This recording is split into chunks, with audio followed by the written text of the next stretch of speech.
नमस्ते, शुभ प्रभात। दैनिक जागरण के महत्वपूर्ण खबर में आप सभी का स्वागत है। आप सभी को क्रिसमस की हार्दिक शुभकामनाएं। पूर्व प्रधानमंत्री अटल बिहारी वाजपेयी जी के जन्मदिन की आप सभी को ढेर सारी शुभकामनाएं। आज हम बात करेंगे दैनिक जागरण की कुछ महत्वपूर्ण खबरों के बारे में, साथ ही उसके एक यूपीएससी जो पिछले विगत वर्ष पूछा गया प्रश्न है उसे भी सॉल्व करेंगे। याद रखिएगा, ये दैनिक जागरण का राष्ट्रीय संस्करण है, जिसमें आप लोग को वही खबरें दी जाएंगी जो आपके परीक्षा के पॉइंट व्यू से इंपॉर्टेंट होगी। आशा करती हूँ कि आप लोग को यह खबर अच्छी लगे। अगर खबर अच्छी लगे तो कृपया चैनल को लाइक शेयर सब्सक्राइब जरूर करें। धन्यवाद। चलिए देखते हैं आज की क्या खास खबरें हैं, उन्हें हम एक एक करके देख लेते हैं। खबर की तरफ आगे बढ़ने से पहले हम प्रश्नों को देखेंगे, उसके बाद हम खबर को एक एक करके देख लेंगे। चलिए देखते हैं आज का प्रश्न क्या है। यह सिविल सेवा परीक्षा विगत वर्ष 2020 का प्रश्न है। प्रश्न है, निम्नलिखित बाघ आरक्षित क्षेत्रों में क्रांतिक बाघ आवास यानी क्रिटिकल टाइगर हैबिटाट के अंतर्गत सबसे बड़ा क्षेत्र किसके पास है। नीचे विकल्प दिया है, कॉर्बेट, रणथंभौर, नागार्जुन सागर, श्रीशैलम, सुंदरबन। तो आप लोगों से अनुरोध करती हूँ कि आप लोग इसका आंसर कमेंट बॉक्स में जरूर बताएं। और इस क्वेश्चन का पूर्ण एनालाइज हम वीडियो के लास्ट में जरूर करेंगे। अगर आपको इसकी पूरी जानकारी चाहिए तो आप लोग हमारे वीडियो को लास्ट में जरूर देखें। चलिए देखते हैं इसकी क्या खास खबरें, उन्हें एक करके हम देख लेते हैं। भारतीय कुश्ती महासंघ निलंबित। हम देख रहे हैं ना कि भी हाल ही में संजय सिंह को भारतीय कुश्ती महासंघ का अध्यक्ष चुना गया था। आइए बात कर लेते हैं थोड़ी सी इसके बारे में। भारतीय कुश्ती महासंघ यानी WFI की बात हो रही है। इसकी स्थापना 1967 में नई हुई थी। नई दिल्ली में इसका मुख्यालय देखने को मिलेगा। इसके नवनिर्वाचित अध्यक्ष अभी हाल ही में संजय सिंह बने थे। उन्होंने अनीता शोरण को हराया था। उसके बाद हमारी साक्षी मलिक ने संन्यास लिया। साक्षी मलिक भारत की वह शेरनी है जिसने ओलंपिक में कुश्ती के अंदर पदक जीतने वाली पहली भारतीय खिलाड़ी साक्षी मलिक बनी थी। इसके बाद बजरंग पूनिया अपना पद्मश्री लौटाया, जो देश का 4th हाईएस्ट सिविलियन अवार्ड है। ये सब होने के बाद उस खेल मंत्रालय ने नवनिर्वाचित बॉडी को सस्पेंड कर दिया। यानी जो अध्यक्ष बने थे उनके साथ जो सदस्य चुने गए थे उन सभी को निलंबित कर दिया गया है। बारामूला में मस्जिद में घुसकर सेनापति एसएसपी की हत्या। गंटमुला मस्जिद में आतंकी ने पीछे से पॉइंट ब्लैंक रेंज से पार गोलियां दागी। हम आपको बता दें ना, ये अभी जो पुंछ में गुरुवार को हमला हुआ था उसके 3 दिन बाद रविवार की सुबह को यह हमला हुआ है। आपको बता दें जम्मू कश्मीर की बात हो रही है और पाकिस्तान वो हर संभव प्रयास करता है जिससे वो जम्मू कश्मीर में कोई ना कोई आतंक फैलाता ही रहे। तो आपको बता दें कि जम्मू कश्मीर एक केंद्र शासित प्रदेश है जिसमें अब विधानसभा की सीटें देखने को मिलेंगी। और अगर हमारे पड़ोसी चीन और पाकिस्तान जैसे हो तो हमें अपनी सुरक्षा बढ़ाने की और ज़रूरत होती है। अब दयानिधि मारन के बयान पर मचा घमासान। जम्मू संसद का मार्च महीने का वीडियो हुआ वायरल। प्रसारित कहा था कि यूपी बिहार के हिंदी बोलने वाले तमिलनाडु में साफ करते हैं शौचालय। भाजपा ने टिप्पणी के आपत्तिजनक बताया, ऐसा करना जम्मू की आदत है। हम देख रहे हैं अभी राजनीति हो रही है। यहाँ आप लोगों को राष्ट्रीय राजधानी से जुड़ी खबरें मिल जाएंगी। शोध कार्य को बढ़ाकर डीयू ने पाई 22वीं क्यूएस सस्टेनेबिलिटी रैंक। 16वीं रैंक डीयू ने पर्यावरण शिक्षा विश्व भर में पाई है। 66वीं रैंक की हासिल पर्यावरण सस्टेनेबिलिटी में।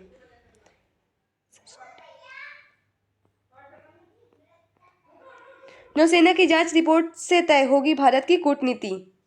अमेरिका का दावा, ईरान ने कराया पर हमला। हम बता दें आपको कि अरब सागर में भारतीय तट के पास व्यापारिक जहाज MV केम प्लूटो पर ड्रोन हमला किया गया था। भारत के लिए एक तरह का कूटनीतिक चुनौती पैदा हुई है। पहले इस हमले के पीछे यमन के हाउती आतंकी संगठन का हाथ होने की आशंका जताई जा रही थी, लेकिन अब अमेरिका ने कहा है कि हमला ईरान ने किया है। हालांकि भारत ने इस पर आरोप पर शाम तक कोई प्रतिक्रिया नहीं की है, पर भारतीय नौसेना ने जांच शुरू कर दी है। इसके बारे में दूसरे देशों के साथ भी बातचीत की जा रही है। नौसेना की तरफ से जांच रिपोर्ट आने के बाद ही भारत सरकार अपना अगला कूटनीतिक कदम तय करेगी। पीएम मोदी का लक्ष्य जनता को आत्मनिर्भर बनाना है, यह गृह मंत्री अमित शाह कर रहे हैं। गृह मंत्री ने पीएम स्वनिधि योजना के लाभार्थियों को किया संबोधित। कहा, मोदी ने 60 करोड़ गरीबों का जीवन स्तर सुधारने के लिए काम किया है। नौसेना के बेड़े में कल शामिल होगा आईएनएस इम्फाल। मुंबई के नौसेना डाक यार्ड में रक्षा मंत्री की मौजूदगी में होगा समारोह। ब्रह्मोस मिसाइल समेत अत्याधुनिक हथियारों का लैस होगा विध्वंसक। यहाँ आप लोग को अब राजनीति से जुड़ी खबरें मिलेंगी। अब देख रहे हैं कि एक विपक्षी दल के और सत्ता पक्ष के नेता एक दूसरे पर खूब आरोप प्रत्यारोप लगा रहे हैं। आज आप लोग चुनाव आयोग के बारे में कुछ न कुछ आप बात हमसे साझा जरूर करिएगा, क्योंकि हम बहुत बार चुनाव आयोग के बारे में आप लोग को बता चुके हैं। यहाँ आप लोग को मिल जाएंगी आज है कुछ खास, यानी राजनीति के प्रमुख शिखर पुरुष। भारत के पूर्व अटल बिहारी वाजपेयी का जन्मदिन है ना, उन्हीं की बात हो रही है। ज्ञान के महामना यानी मदन मोहन मालवीय का जन्म 1861 में आज ही के दिन इलाहाबाद में हुआ था। संगीत के मसीहा नौशाद अली का जन्म 1919 में आज ही लखनऊ में हुआ था। 1940 में फिल्म में काम करना शुरू किया था।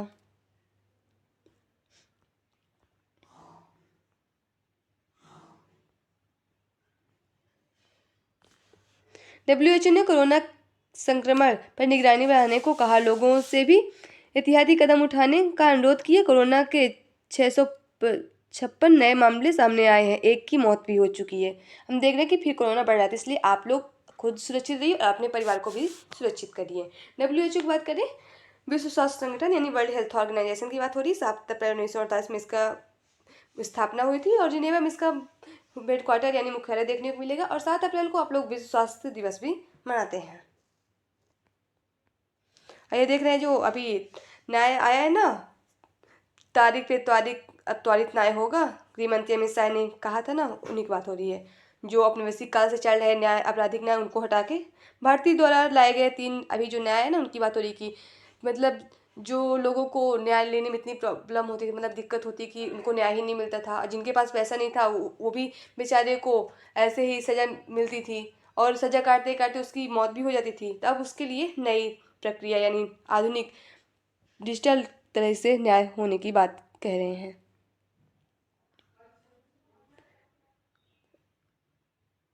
भारतीय न्याय प्रणाली को दुनिया का आधुनिक न्याय प्रणाली बनाने का आपराधिक कानून से जुड़े 3 विधेयक पारित कर दी गई है। पुराने कानून की जगह लेंगे। केंद्र सरकार का कहना है कि नया कानून पीड़ितों के अधिकार की गारंटी देते हैं।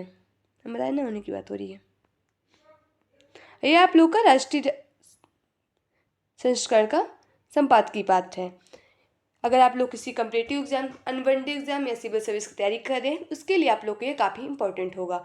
क्योंकि यूपीएससी अगर सिविल सर्विस की कोई तैयारी कर रहा है तो उसके लिए आंसर राइटिंग करने में काफ़ी महत्वपूर्ण इसमें आर्टिकल दिए होते हैं, जो आप लोग के लिए आंसर राइटिंग करने में बहुत महत्वपूर्ण भूमिका निभा सकती है।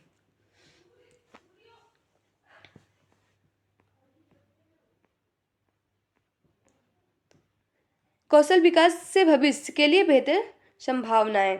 उच्च शिक्षा से जुड़े विभिन्न पाठ्यक्रमों को रचनात्मक और रोजपरक बनाने के लिए विश्वविद्यालय अनुदान आयोग निरंतर प्रयासरत है। इसी कार्यक्रम में आयोग छात्रों की उत्पादकता को बढ़ाने के लिए उच्च शिक्षण संस्थान में अल्पकालिक उद्योग प्रासंगिक प्रमाणपत्र पाठ्यक्रम शुरू करने के लिए हाल ही में कुछ दिशा निर्देशों की मंजूरी दी गई है। यद्यपि भारत में बाजार के माध्यम से संचालित होने वाले अच्छे कौशल का अभाव एक बड़ी चुनौती है। ऐसे में कौशल प्रशिक्षण एवं रोजगार परक शिक्षा की दिशा में यूजीसी की एक पहल के प्रभाव दूरगामी साबित हो सकती है। देखिए, नई शिक्षा को अगर देश को विकसित करना है तो शिक्षा को आगे करना ही पड़ेगा। शिक्षा और रोजगार को जोड़ने की आवश्यकता है। खेती में नवाचार को प्रोत्साहन, अन्न उत्पादन बढ़ाने के लिए अनेक किसान नए नए प्रयोग कर रहे हैं। लिहाजा उन्हें नवाचार के लिए प्रोत्साहन प्रदान करने हेतु पर्याप्त मदद उपलब्ध करानी जानी चाहिए। म्यूचुअल फंड में इस वर्ष 3.15 लाख करोड़ का निवेश, 9 लाख करोड़ रुपए बढ़ा म्यूचुअल फंड उद्योग का AUM। इस वर्ष 1.66 लाख करोड़ रुपए निवेश हुआ SIP में 2023 के दौरान। 4 वर्षों में SIP निवेश दिया है 2022-23 और 21-20 का जो भी है।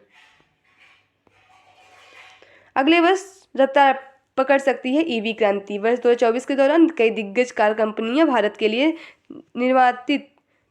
निर्मित अपना पहला ईवी करेंगी लॉन्च। ईवी यानी इलेक्ट्रॉनिक वाहन की बात हो रही है। यहाँ आप लोग को अंतर्राष्ट्रीय से जुड़ी खबरें मिलेंगी। हम देख रहे हैं कि इजरायल और हमास का संघर्ष ही चल रहा है। और यहाँ आपको खेल से जुड़ी खबरें मिलेंगी। महिला टीम ने टेस्ट में पहली बार ऑस्ट्रेलिया को हराया।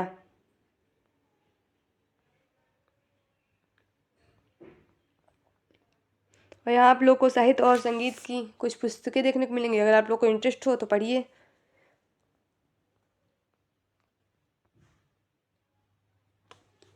यहाँ आपको परीक्षा के पॉइंट व्यू से और जनरल नॉलेज से जुड़ी कुछ खबरें जरूर मिलेंगी। अगर आप लोग किसी कॉम्पिटिटिव एग्जाम की तैयारी करें ना, वैकल्पिक प्रश्न, अगर किसी भी अन्य वनडे एग्जाम की तैयारी करें तो उसके लिए आप लोग को यहाँ से बहुत सी जनरल नॉलेज से जुड़ी खबरें मिल सकती हैं जो आपके जीके जीएस के लिए इंपॉर्टेंट हो सकती हैं। सर्वर की मदद से वर्ल्ड वाइड वेब का हुआ सफल परीक्षण। 1990 में आज ही ब्रिटिश कंप्यूटर विज्ञानी टिम बर्नर्स ने नेक्स्ट क्यूब नामक मशीन, जिसे आज सर्वर कहा जाता है, की मदद से वर्ल्ड वाइड वेब का परीक्षण सफलतापूर्वक किया। इस सफलता को आधुनिक इंटरनेट के विकास की दिशा में एक बड़ा कदम माना जाता है। बचपन का सदमा बढ़ा सकता है क्रॉनिक दर्द का जोखिम। बुरे अनुभव से नहीं गुजरने वाले की तुलना में 45% तक ज़्यादा हो सकती है दर्द की शिकायत। वयस्क होने पर दर्द संबंधी दिव्यांगतों के भी हो सकते हैं शिकार। ज़्यादा ब्लड शुगर फेफड़े में संक्रमण को बनाता है गंभीर। डायबिटीज रोगियों में अधिक ब्लड शुगर फेफड़ों में प्रमुख कोशिकाओं के कार्य को करता है बाधित। इससे संक्रमण की स्थिति हो जाती है घातक। तो आज यहाँ आप लोग को मूवी से जुड़ी खबरें मिल जाएंगी। अगर आप लोग को इंटरेस्ट हो तो पढ़िए, ना हो तो कोई बात ही नहीं। तो आज की खबरें समाप्त होती है। आशा करती हूँ कि आप लोग को यह खबर अच्छी लगे। अगर खबर अच्छी लगे तो कृपया चैनल को लाइक शेयर सब्सक्राइब जरूर करें। और अगर आप लोग के पास कोई सुझाव है तो भी आप लोग हमसे साझा कर सकते हैं। चलिए प्रश्न की ओर बढ़ते हैं। प्रश्न देख लेते हैं आज का, उसका विश्लेषण करते हैं। प्रश्न था, निम्नलिखित बाघ आरक्षित क्षेत्रों में क्रांतिक बाघ आवास यानी क्रिटिकल टाइगर हैबिटेट के अंतर्गत सबसे बड़ा क्षेत्र किसके पास है? इसका सही जवाब होगा ऑप्शन सी यानी नागार्जुन सागर श्रीशैलम। आइए इसका विश्लेषण देख लेते हैं। क्रांतिक बाघ आवास यानी क्रिटिकल टाइगर हैबिटेट, जिससे टाइगर रिजर्व कोर क्षेत्र भी कहा जाता है, की पहचान वन्यजीव संरक्षण अधिनियम 1972 के अंतर्गत की गई थी। वैज्ञानिक प्रमाणों के अनुसार अनुसूचित जाति या ऐसे अन्य वनवासियों के अधिकारों को प्रभावित किए बिना ऐसे क्षेत्रों को बाघ संरक्षण के लिए सुरक्षित रखा जाना आवश्यक है। आपको बता दें, नागार्जुन श्रीशैलम आंध्र प्रदेश का हिस्सा है जो 2595.72 वर्ग किलोमीटर स्क्वायर पर फैला है। तो आज के लिए इतना। आज की खबरें समाप्त होती है। धन्यवाद।